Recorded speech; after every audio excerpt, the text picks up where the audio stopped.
छोड़ दे सारी दुनिया किसी के लिए, ये मुनासिब नहीं आदमी के लिए।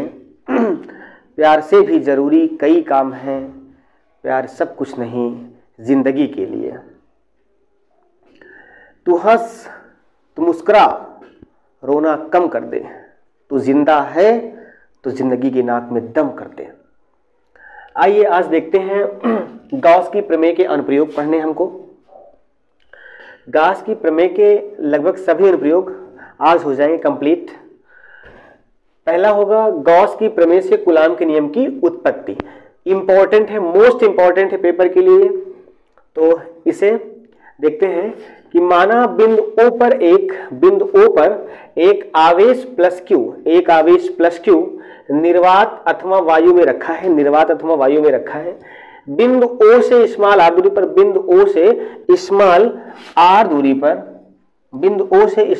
दूरी पर एक परीक्षण आवेश Q0, ये परीक्षण आवेश है, Q0 स्थित है। प्लस Q आवेश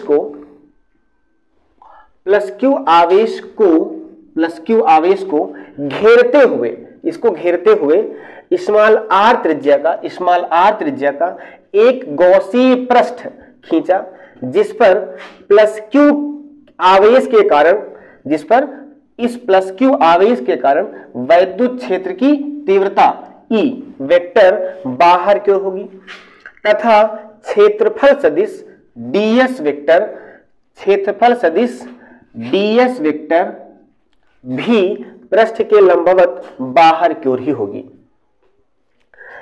डेरिवेशन में आते हैं। गॉसीय पृष्ठ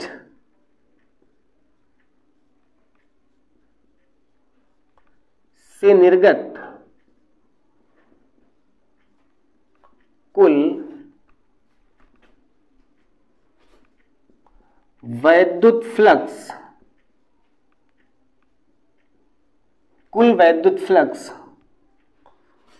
phi E is equal to close integral E vector ds vector.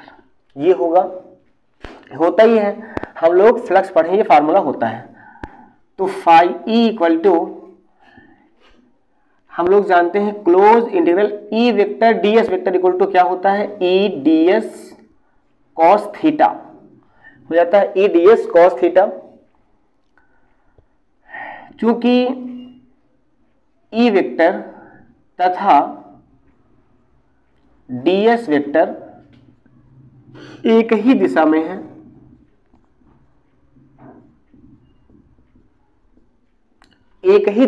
ds vector और E वेक्टर दोनों क्या है, एक ही दिशा में है। अच्छा, ऐसा क्यों होगा? क्योंकि प्लस Q आवेश के कारण जो तीव्रता होगी यहां वो बाहर की ओर होती है, तो E वेक्टर हो जाएगी। और जो हम सबको बताए थे कि जो क्षेत्रफल सदिश होता है, जो एरिया वेक्टर होता है, वो हमेशा पृष्ठ के क्या होता है, लंबवत परपेंडिकुलर बाहर की ओर ही होता है। तो जो ds वेक्टर है वो भी क्या हो जाएगा, बाहर की ओर हो जाएगा। तो E वेक्टर तथा ds वेक्टर एक ही दिशा में हो जाएंगे, एक ही दिशा में है। इसलिए जो थीटा होगा इनके बीच, देखिए ये E वेक्टर है और ये ds वेक्टर है, दोनों एक ही डायरेक्शन में है, इसलिए इनके बीच ये जो एंगल है, कोई एंगल नहीं बन रहा है, तो एंगल क्या होगा, 0 होगा। तो थीटा का मान यहां हो जाएगा 0 डिग्री। तो देखिए phi E equal to E बाहर ले लेंगे, ds वेक्टर जो ds है इसका इंटीग्रेशन सबको बताए थे, s हो जाता है cos थीटा मतलब 0 हो गया। phi E इक्वल टू, ये सफिक्स में E है, E इंटू एस cos 0 का मान 1 होता है, अच्छा, अब देखिए चूंकि गॉसीय पृष्ठ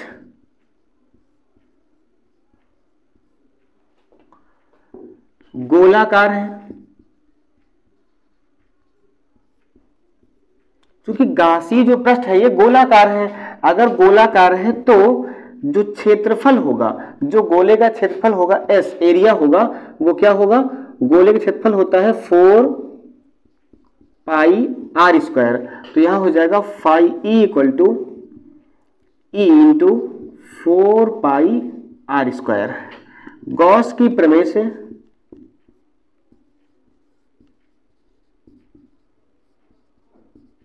गॉस की जो प्रमेय होती है वो गॉस की प्रमेय क्या होती है, phi E equal to Q upon epsilon not.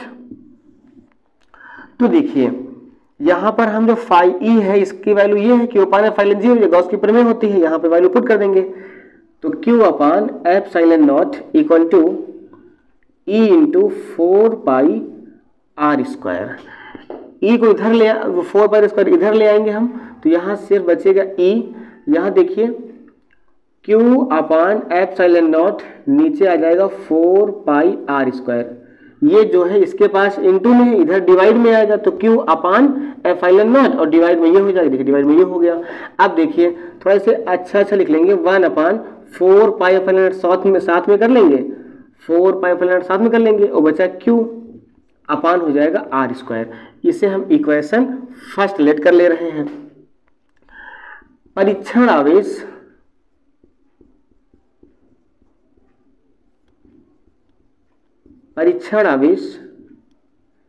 Q0 पर प्लस Q आवेश के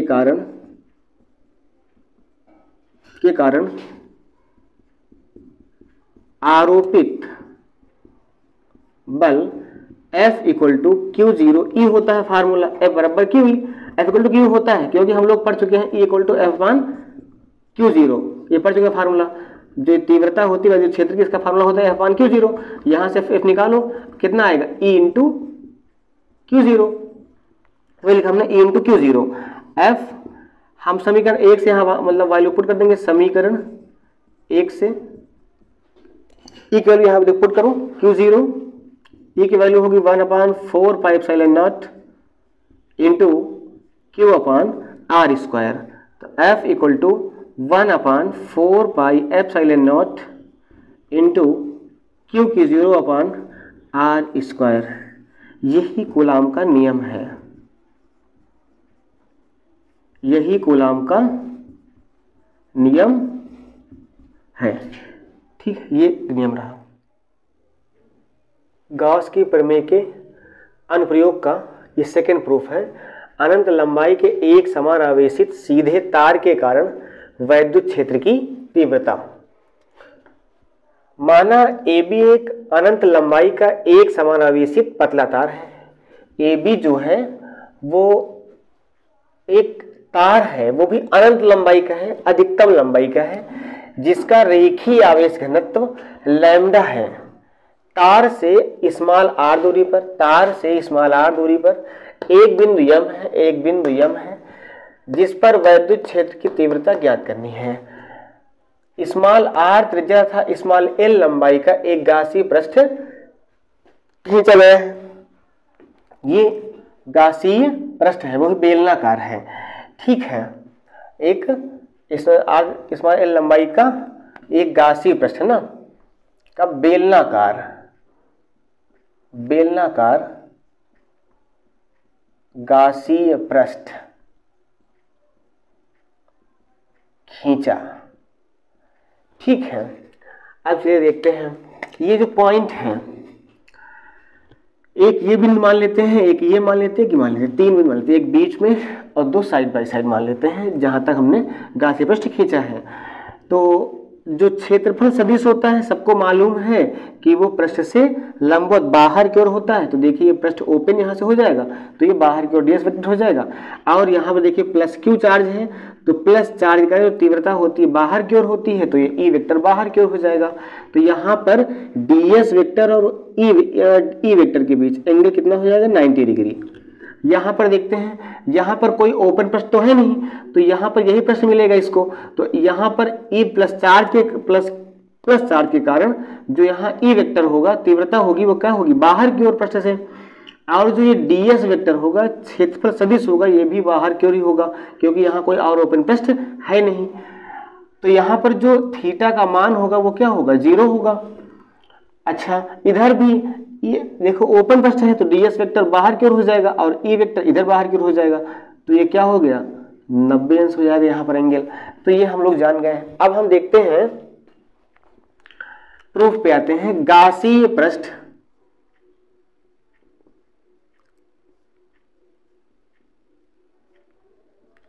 से निर्गत कुल वैद्युत फ्लक्स,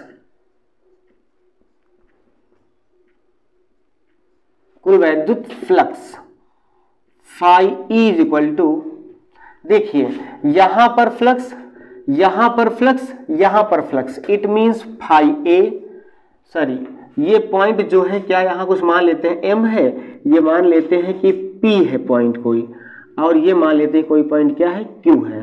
तो पी पर, एम पर, क्यू पर फ्लक्स जो गुजरेगा उसी को हम टोटल फ्लक्स जोड़ देंगे तो हमारा क्या आ जाएगा, कुल वैद्युत फ्लक्स आ जाएगा, क्योंकि यही गासी पर इसी से पूरा फ्लक्स बाहर निकलेगा।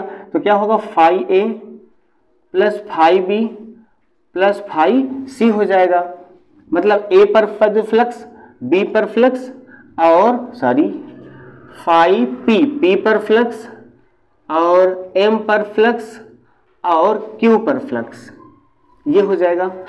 अब देखिए phi E is equal to phi P, phi P का मतलब रहा पी पर flux, close integral P point पर फ्लक्स होगा, ई वेक्टर डीएस वेक्टर, सबको मालूम कि फ्लक्स का फार्मूला ये होता ही है, क्लोज इंटीग्रल एम पॉइंट पर, तो एम पर ई vector ds vector plus close integral ई वेक्टर डीएस वेक्टर किस पॉइंट पर, क्यू पॉइंट पर।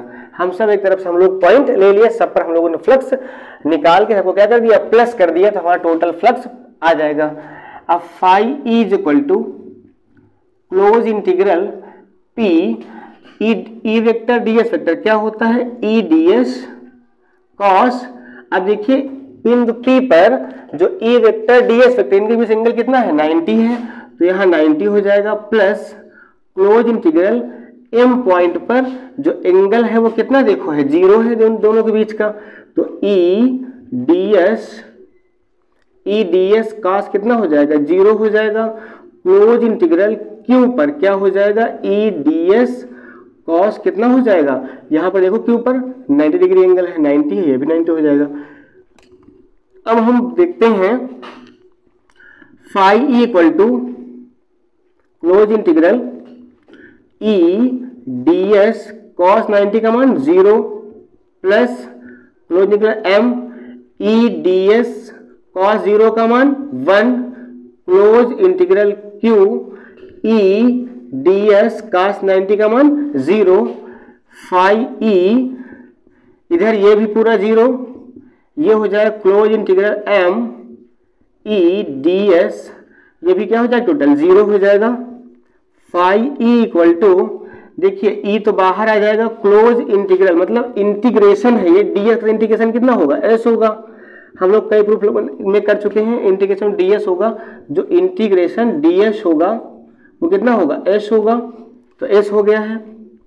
क्योंकि जो पृष्ठ है या कहिए जो गासी पृष्ठ है, चूंकि गासीय पृष्ठ बेलनाकार है, ये बेलनाकार है, इसलिए इधर देखिए जो S होगा, S मतलब जो है वो सरफेस एरिया है, पृष्ठीय क्षेत्रफल है, तो ये पृष्ठ जो होता है वक्र पृष्ठ है बेलन का, बेलन का जो वक्र पृष्ठ होगा वो कितना होता है 2 पाई आर एल होता है ना, 2 पाई आर एल होता है, 2 पाई आर एच, एच तो होता ही है, लेकिन यहाँ लंबाई एच है नहीं है, एल है, तो यहाँ पर हम क्या रख देंगे, क्या रखेंगे, एल रखेंगे, एस का मान आएगा 2 पाई आर एल, तो फाई ई इक्वल टू क्या आएगा, ई इंटू एस मतलब 2 पाई आर एल हो जाएगा। गॉस की प्रमेय से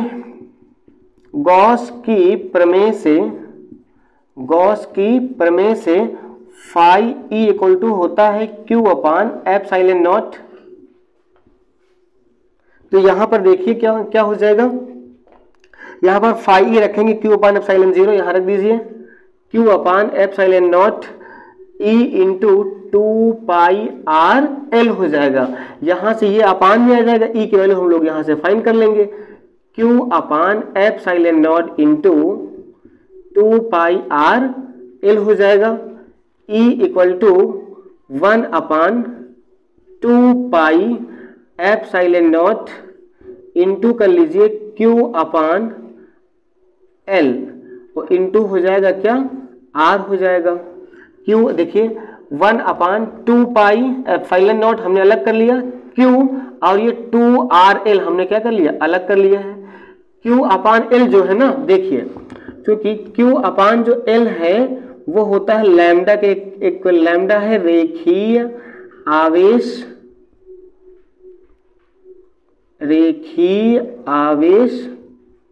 घनत्व है, रेखीय आवेश घनत्व है। तो यहाँ क्या हो जाएगा 1/2 एप्सिलॉन नॉट इंटू λ/r। अगर इसे हम 4 पाई बनाए, यदि इसे हम 4 पाई बनाए तो क्या होगा, 2 से यहाँ मल्टीप्लाई, 2 से यहाँ मल्टीप्लाई कर दीजिए। देखिए यहाँ क्या हो जाएगा, मतलब 2 से हम मल्टीप्लाई क्या कर दिए, ऊपर नीचे मल्टीप्लाई कर दिए हैं, तो 2 दूनी 4, 4 pi epsilon naught into 2 λ/r हो जाएगा। ये हमारा इसका प्रूफ है। गॉस की प्रमेय का तीसरा जो अनुप्रयोग है वो है अनंत विस्तार की आवेशित समतल पतली अचालक प्लेट के कारण वैद्युत क्षेत्र की तीव्रता। ये एक समतल, इसको ध्यान देना, आवेशित समतल पतली अचालक चादर है। ये पॉइंट आपके लिए इंपॉर्टेंट है क्योंकि इसके आगे प्रूफ आएगा, वो प्रूफ में यही सब कुछ होगा लेकिन थोड़ा सा अंतर होगा, ठीक है। तो ये पॉइंट आपको ध्यान देना है, आवेशित समतल पतली अचालक चादर है, ये अचालक चादर होगी और उसके आगे जाएगा वो चालक होगी, ठीक है। और ये क्या है, अनंत विस्तार की है। तो हमें इस कारण से क्या निकालना है, किसी बिंदु पर चुंबकीय क्षेत्र की तीव्रता फाइंड करनी है। मान लेते हैं, माना अनंत विस्तार की समान रूप से आवेशित एक पतली अचालक चादर है जिसका जो पृष्ठीय आवेश घनत्व है वो क्या है, सिग्मा है, सिग्मा बोलते हैं इसे, सिग्मा है। हम 3 पॉइंट मानते हैं ABC, कोई 3 पॉइंट चादर के आसपास ले लेते हैं, ठीक है। जैसे कि चादर जो है वो इस प्रकार की है, ये चादर इस तरह की है, तो अगर ऐसे है तो एक इस तरफ पॉइंट ले लेते हैं, एक इधर ले लेते हैं और इसके बीच में ले लेते हैं। तो यहाँ पर भी पॉइंट, एक यहाँ पॉइंट है, एक यहाँ पॉइंट, एक बीच में पॉइंट है। तो इस पॉइंट में यहाँ जैसे प्लस चार्ज है तो इस कारण से जो तीव्रता होगी वो ये होगी, और जो एरिया वेक्टर होगा वो जस्ट इसके क्या होगा, बाहर की ओर, ऐसे का प्लेट तो क्या इसके जस्ट बाहर की ओर होगा।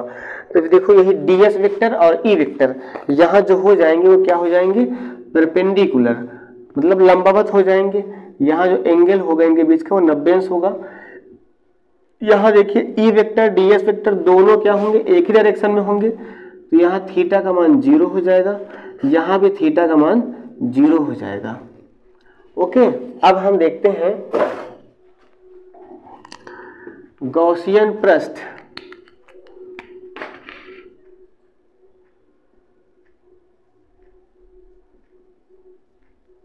से निर्गत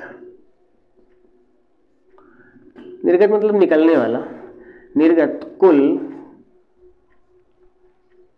वैद्युत फ्लक्स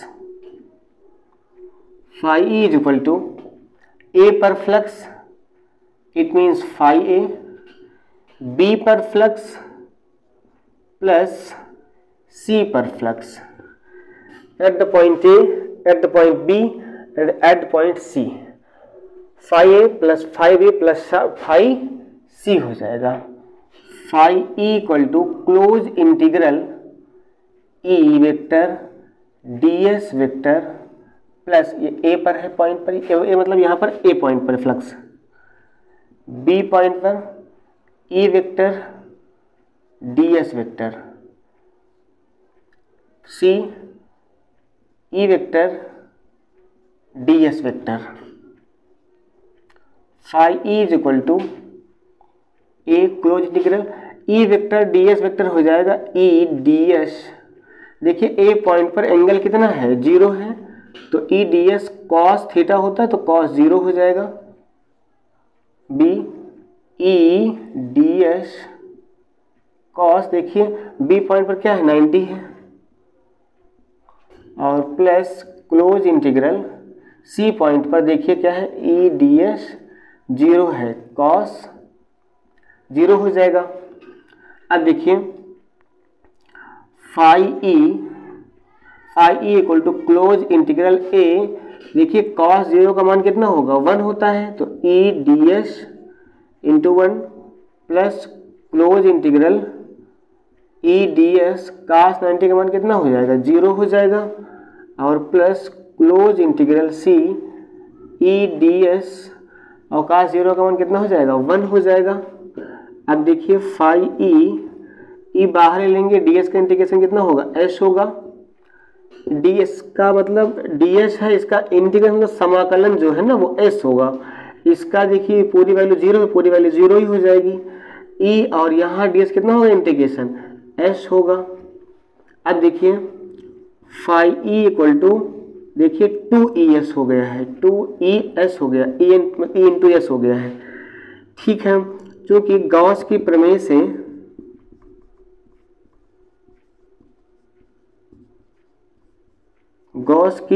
से क्या होता है phi E equal to Q upon epsilon zero होता है, तो यहाँ रख देंगे q upon epsilon zero into 2ES।